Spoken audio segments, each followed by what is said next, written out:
As many of you know, we have officially entered hurricane season, and this is something that's very significant in the state of Florida. Obviously, we've got a lot of great assets all around the state, and it's something that the state government puts a lot of emphasis on, as well as our local communities.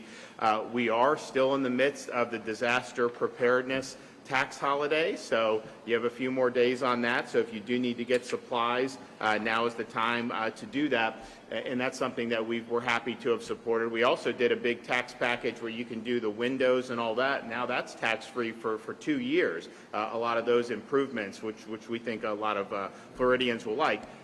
But you do have situations where we have need for disaster response. And we saw it most recently last year with the collapse of the tower in Surfside, Florida. Just all of a sudden, kind of in the middle of the night, it was a terrible thing. You had another tower had to be evacuated, and then you had these folks looking to try to rescue people on a really, really difficult set of circumstances. I mean, there were fires raging. There was all kinds of things when you get down there. And so we had our South Florida USAR teams down, but eventually we had, I think everyone in the state was down there, and it was something that they worked awfully hard at. But when you have these situations, you know, these are some of the guys that we want there doing this really, really important work. So we decided with our budget this year, you know, we want to make an impact at the state level to help these USAR teams, because it's very important. A lot of these teams really came into being in a big way with federal funding, but that has really gone by the wayside over the years. And so we wanted to say, what could we do for the state level, from a state perspective, to really show our support. So today, you know, we're able to say that, you know, we signed the budget last week, and included in that budget is more than the state of Florida has ever provided for urban search and rescue. We're doing an extra $10 million for Florida's urban search and rescue team.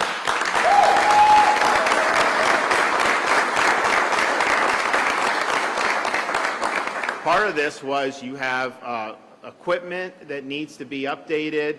You have maintenance costs, you have different things about servicing vehicles, and then you have training and the things that go into that. So these teams provide great assistance when you have major events. They also aid in infrastructure restoration. They can work with emergency road clearance teams and utility crews to pave a path for communities to make repairs, particularly when you have these life-saving actions that depend on that. And that's the thing. When you have an event, particularly like a hurricane, you obviously want to get people to physical safety, but then afterwards, you got to get the power back on. You got to do a lot of those things. And we have some utility companies that have a lot of capacity. We have some others, maybe municipal, may not have quite as many. And so these teams are involved in really the whole gamut for that. So I just want to say to all the search and rescue teams in Florida, thanks for what you've done. We've obviously thanked them in the past for Surfside, but we want to thank it again. It was a really difficult time for the state, and I think those folks being on the front lines made a big difference. Now, I'm also pleased to announce that in the budget this year, just for the July 1st start of the fiscal year, we're going to be able for the second year in a row to deliver $1,000 bonuses for every firefighter in the state of Florida. So we're happy about that.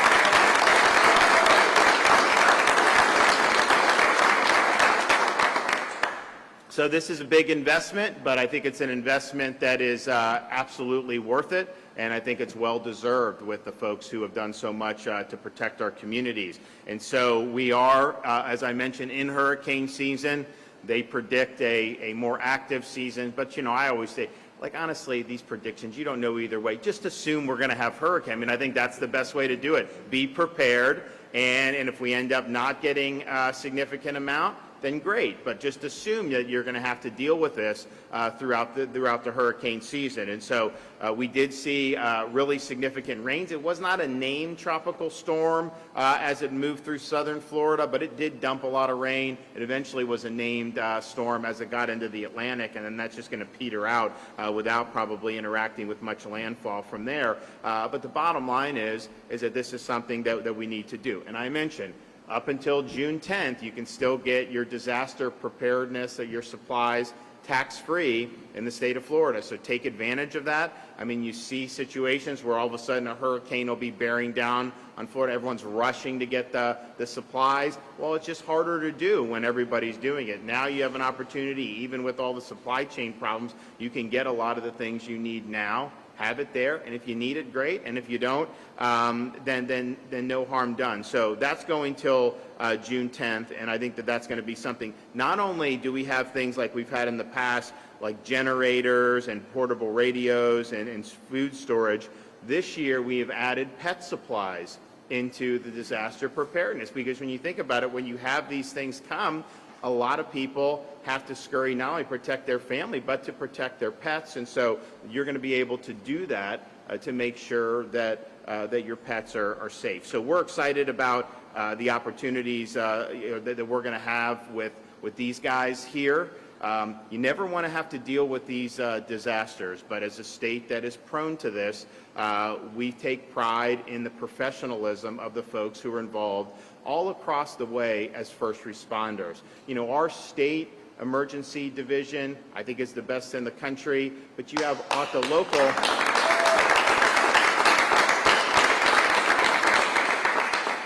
the local level, a lot of these folks at the county level, cities, you have phenomenal people, and really the disaster response is really a bottom-up thing. So they're leading on the ground. We're providing support and management at the state level, and then sometimes we do have to rely on the federal government to help as well. It was a little bit easier for me my first 2 years as governor to get the federal government to help us, but what are you going to do? It's just kind of the way the cookie crumbles. But we really are proud with the people that are involved, because they are professionals. They understand that this is something that in Florida you just have to take seriously, and so they do that, I think, time and time again. So let's pray that we have an uneventful hurricane season, but let's also be prepared that if we do face storms, that we're going to be in a situation to respond. So I'm excited to get this money in the budget. I think it's going to be money well spent. And again, I want to thank the folks standing behind me for their service to our communities. And so we're going to hear from some other folks who are also involved in this. So Jimmy Petronas, the CFO. Thanks, Governor. Yep. Good morning. Thank y'all for being here. Look, I got to brag about this guy for a second. Talking about leaning forward, never in the history of the state have we had a governor who has repeatedly pushed forward out $1,000 bonuses for our first responders. First time historic injection of funding from the state into our urban search and rescue teams. These are the same teams that deploy out to Louisiana, Texas, Panama City with Hurricane Michael. My first mission I ever went on was with Task Force 5. As they go and they leave their families, they deploy out, they sleep on parking lots, inside of grocery stores, going from door to door, checking on the households, on the welfare of the citizens that are been affected by the storm. And at the same time, at a moment's notice, they're deploying out to work on a 1-acre site at Surfside for 12 hours straight, for 7 days straight, working 24-hour shifts, doing everything they can. So I love that the governor recognizes their heroism, their leadership, and understanding that they need the resources and the tools to do their job. I got to brag a little bit on Kevin Guthrie, your hometown hero here. I've worked with 16 years in this process now. I don't know, Governor, if I've ever had a executive director of the Department of Emergency Management who has been as capable, thorough, and has just never stops working for the citizens of the state of Florida. And I'd like y'all to give Kevin a round of applause.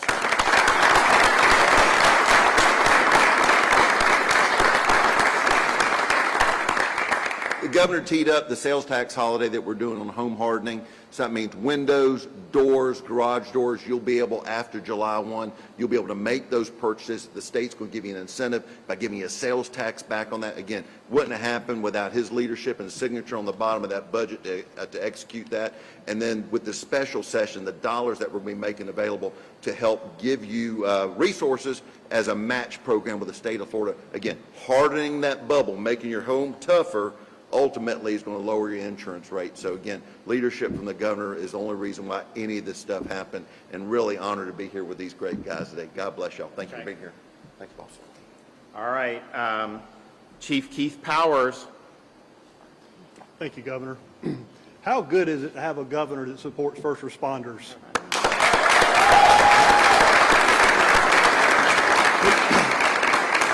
You know, he's not only supporting them with a second year in a row now with those first responder bonuses, because these men and women, they sacrifice so much time away from their families to do the training that's required to be on this Florida task force. But it also, by doing that, it helps these men and women keep Floridians safe.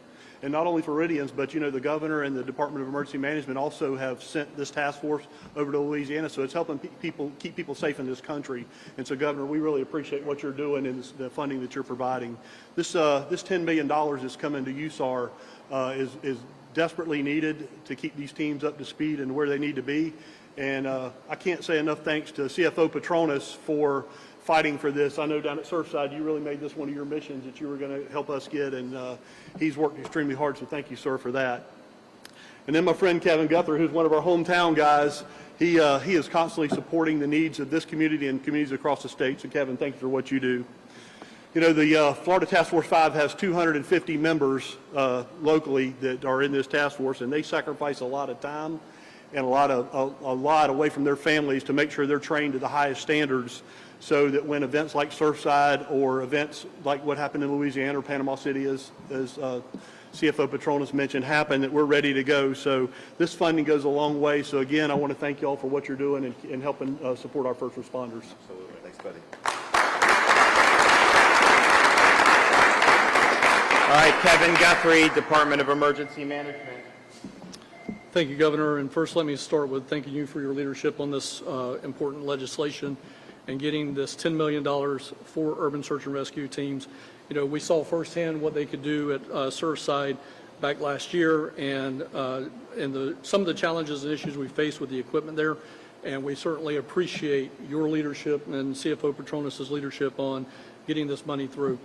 The division relies heavily on these urban search and rescue teams across the state of Florida.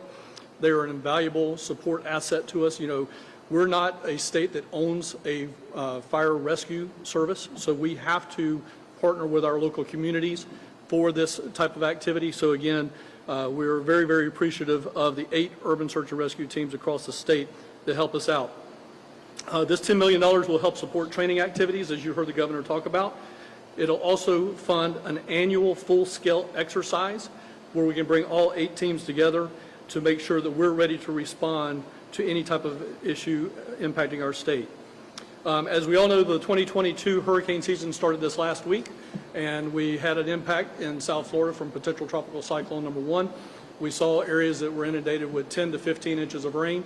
Again, it is your urban search and rescue teams that are usually the first in to help out with that with our swift water rescue element that that most of these teams have. So again, another example where this money is going to be used and how it's going to impact the residents of Florida. The last thing that I'll talk about is, as the governor's already mentioned, we are in the middle of our disaster preparedness tax holiday. It does run through this Friday, so again, those items that you could get for your own preparedness kit, we want to make sure that you're doing that. Make some conscientious decisions, as we know we have. I think the governor likes to refer to it as Bidenflation. As we have some of those issues coming up, we want to make sure that people are going to the grocery store, getting some type of kit material for their preparedness kit. Make some conscientious decisions, especially if you're impacted by inflation. Moving from fresh fruits, vegetables, meats to canned fruits, vegetables, and meats. Those are things that you could buy at the store this weekend that will help you be ready for a disaster and have 5 to 7 days worth of supplies. Again, Governor, CFO Petronas, especially Governor, appreciate your leadership on this. Thank you so much. Yep. And for the disaster preparedness, you know, we've seen different supply chain issues that have been chronic, it seems like. We're now seeing this massive problem with the baby formula over the last few months, and they shut down Abbott's plant. I don't even think Abbott did anything wrong, and they were really slow to bring that to a conclusion. Now I think the plant's going back, but it's been a total disaster with that. It's been very difficult for a lot of mothers to be able to get the infant formula that they need, and we've seen other things just be out over however many months. And so with some of the stuff you may need for a disaster preparedness, if we do have something bearing down and it gets really close and you wait, not only are you going to have to deal with the rush generally, but then you don't even know what some of this stuff will be in terms of these supply chain issues. Now, we're proud in Florida. We've helped to really push back on that by making sure that we were bringing more businesses to our ports, and we've done that. I mean, we were at Jaxport with one of the companies moving from Long Beach to the port of Jacksonville, and other ports around the state are up with cargo, and we're happy to do that. We're also working to expand truck drivers with more commercial driver's licenses, a whole bunch of stuff, and so we've been a positive force for it. But I mean, there's a lot of issues that are going on, so take advantage of the tax holiday, get some of the stuff that you need, and hopefully you won't need it, but if you do need it, just having what you need, I think is going to be the way to go. And then finally, just point out, we did do the budget last week, and our state has never been in stronger fiscal position. If you look at, we have a record surplus in the state of Florida. Just our rainy day fund was, I think it was about a $1.2 billion when I became governor. Now it's over $3 billion just for rainy day. We've got massive amounts of surplus general revenue. We have unallocated trust fund balances. And I think it's really important that we maintain that posture. So the budget that I got, we vetoed $3.1 billion out of the budget because I want to make sure that we're protected for the long haul. If you do have a recession, which could happen with what's going on in Washington, you want to be protected from that. You don't want to be in a situation where you're going to have to do dramatic reductions in public safety or education or all these things. And so we're prepared that even if you have a slowdown, I hope we don't have that, and I think Florida is much better prepared than we were 10, 15 years ago to deal with it. But from a fiscal perspective, we're not going to miss a beat because we've managed appropriately, we've been very prudent, and we're sitting on a lot of reserves that, yes, we can deploy if you have those situations. And so I think all in all, to be able to see that type of fiscal posture is something that people should be very proud of. I mean, we have one of the lowest tax burdens in the country per capita,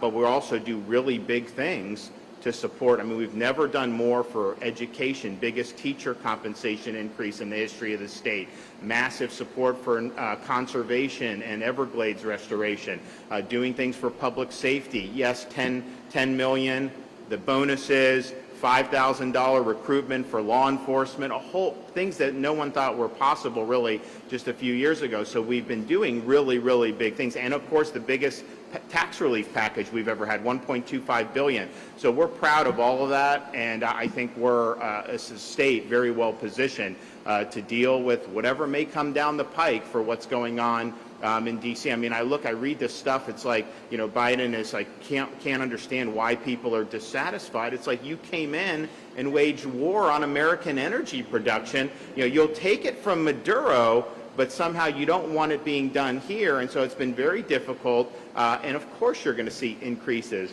in gas prices.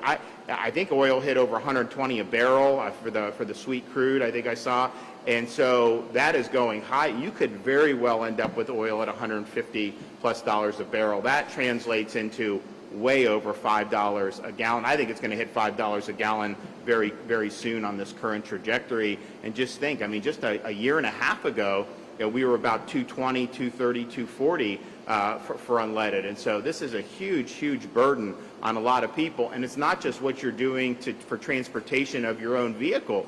The energy costs go into everything from up and down the economy and the supply chain. It makes everything more expensive, and it increases pressure upward on prices. So it's very, very difficult. That's something we're having to contend with, of course, as Floridians. It's reflected in our budget as well. I mean, we had to put more money in to projects we thought were already fully funded from last year because of the inflation that we've seen. The costs are going up. You talk to anyone building anything, some of the costs are up dramatically from where they were just a year and a half ago. So we're, at the end of the day, prudence suggests be prepared, make sure that you can protect the folks and protect all our priorities, and I think we're very well positioned to do that. So I'm proud of the work we've done.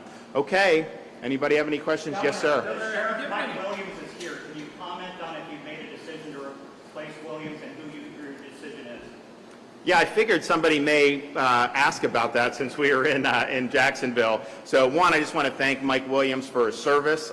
He's had a great career in law enforcement. I think he's done a great job here in Northeast Florida. and I think he's been a good public servant. I think he's been somebody that I consider a friend. So I wish him fair winds and following seas as he, I guess, will be a Nassau County resident, and then just this kind of the it's a beautiful place. I mean, so I can't blame, but so we thank him for his service. I don't think this was an expected thing. I think it just kind of happened. But I've spoken with a lot of folks, both in the sheriff's office and outside, and I think the most prudent thing for us to do is, I will be elevating the undersheriff Pat Ivy to be the sheriff when Mike steps down on Friday. And we have an election going on. There's now going to be a special election. I think that that's something that a lot of people are involved in. I will say, and so I think that's kind of separate. And then I think the important thing is just continuity to get us through the end of the year. And I think Pat is very, very highly regarded,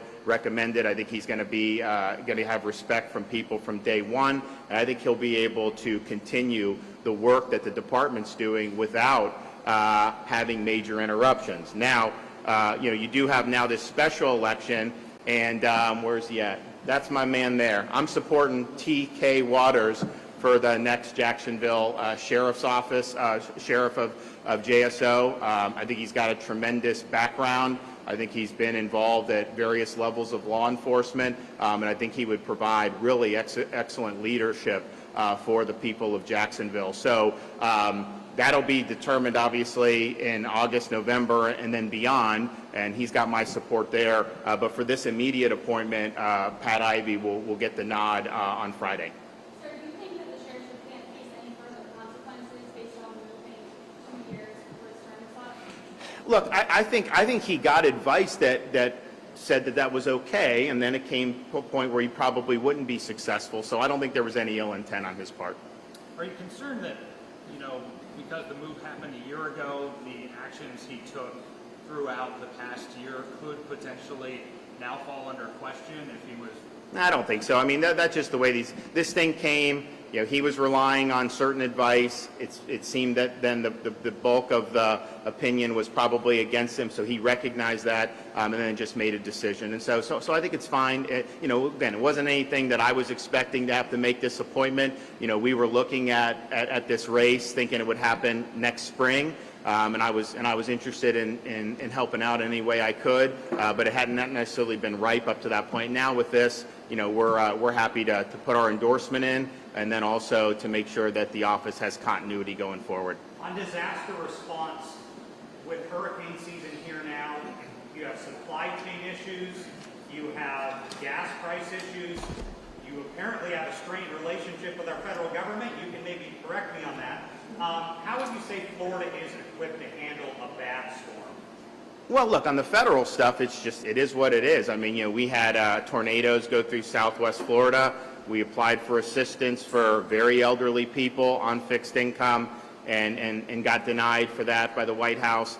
There's been other things where, we're not usually on the first way. I mean, you saw some of the stuff that we've done with some of the federal programs. I mean, we all apply like within a couple weeks, and then California and New York are approved months before we are. That's just the reality. I think there's a lot of politics, but I think that's unfortunate. That is not the way you do disaster response. I mean, you've got to put all that to the side, and you've got to be willing to step up. And so hopefully that will happen. I can tell you President Trump was very supportive when I flew up. I got elected, show up to Tallahassee January 2019. Everyone had forgotten about the Panhandle except the people there.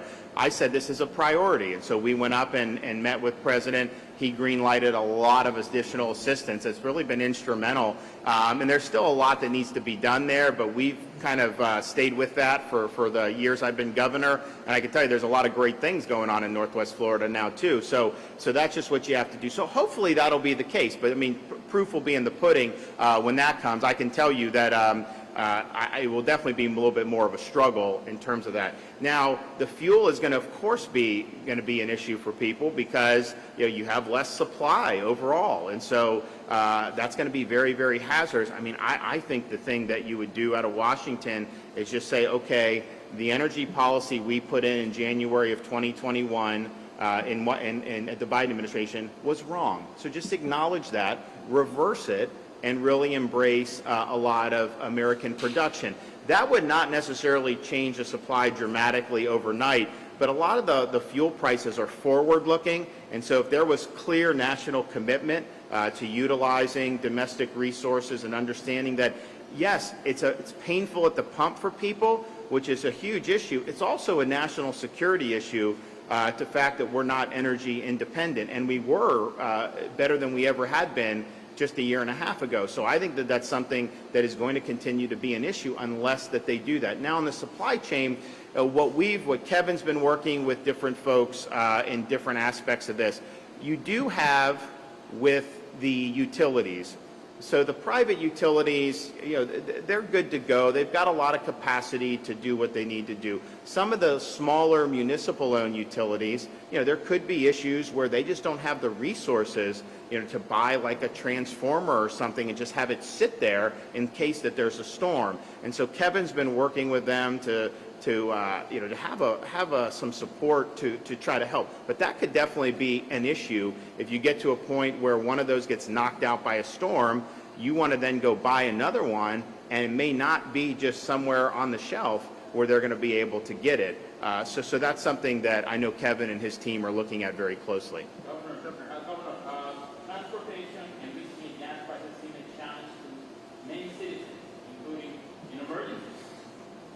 Is there any way without federal funding, Florida can improve its public transportation by buses and trains and even building subways in the city without people having to rely so much on cars like they do in Europe or Asia? So, I think putting a subway system in cities in Florida is unlikely to happen. I think that would not necessarily be a prudent use of tax funds. I think the feasibility of that would probably be questionable as well. But I would say on infrastructure, we had the highest amount of money for the FDOT work plan that we've ever had in the history of the state. And part of the reason we've always funded it, we've done a good job, but the state is growing. And it's not just people moving here. We're the #1 destination for people to vacation, more so than even pre-COVID. If you look at some of the numbers, 2021, we set a big record for domestic tourism. First quarter of 2022, foreign visitors to the United States, Florida's share of that was 45%.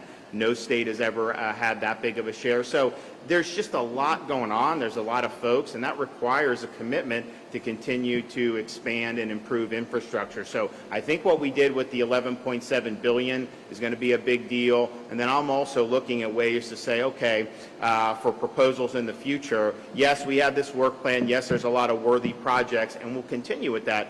But there's some areas where you could just get caught in traffic at any time of the day. So what can we do to alleviate some of the most pressing problems? Because the thing is it's not a good use of commuter time, but it also does impact the economy. If to get from like Disney World to Tampa on I-4, you're going to end up getting caught in standstill traffic. That affects the ability to move goods, to be able to do a lot of other stuff. So I think it's really, really important, but I think ultimately those types of infrastructure projects would be probably more high value and be more of a force multiplier than trying to create like a subway system or something. That's just not been something that the state of Florida has done. So, okay, guys, great to be here. I want to thank the USAR folks yet again for their hard work, and hopefully we don't see you this summer in any meaningful capacity, but I know they're here if we end up getting down that road. So God bless everybody.